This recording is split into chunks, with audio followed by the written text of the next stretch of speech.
And then so, went through school and came out and worked in 2 independent pharmacies right out of school.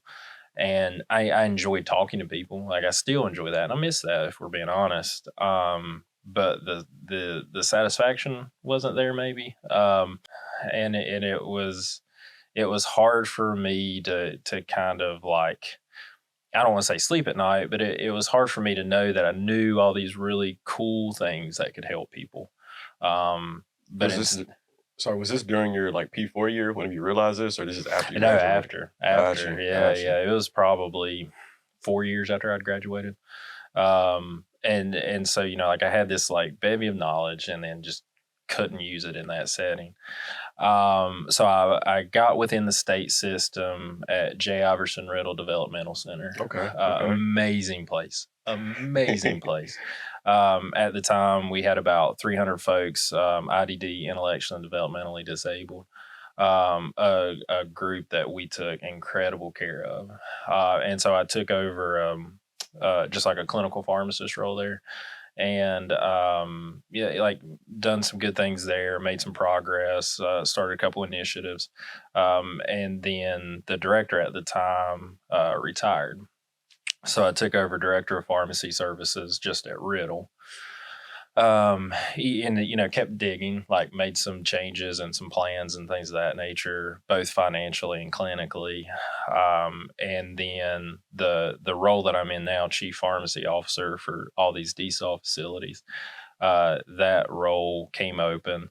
Applied for it and was fortunate enough to get it. And so, yeah, I mean, it's, I suppose maybe like a lot of things in life, a lot of work and a little bit of luck. Yeah, Or, what's saying, I'd rather be lucky as good any day. yeah. So, yeah, no, like I say, a lot of, it's a very weavy, awkward path, Mm. but I don't regret it. I don't regret it at all. Okay, okay. So, did it ever feel uncomfortable, the path that you were going? Yes. Yeah. Because it wasn't clinical, or I mean, well, not clinical, but because it wasn't in the hospital, or because it wasn't in retail, that's why it felt that way, or because this is something like brand new, other people aren't doing it.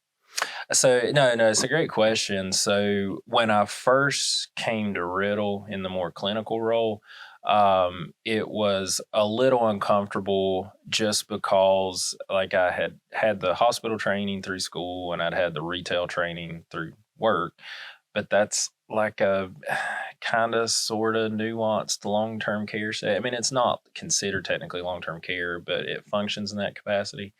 So learning a lot of the regulatory pieces of that, it's ICF is kind of the overseeing body. So learning those pieces and revisiting things like dosing anticonvulsants and your inducers and inhibitors, revisiting some of that stuff.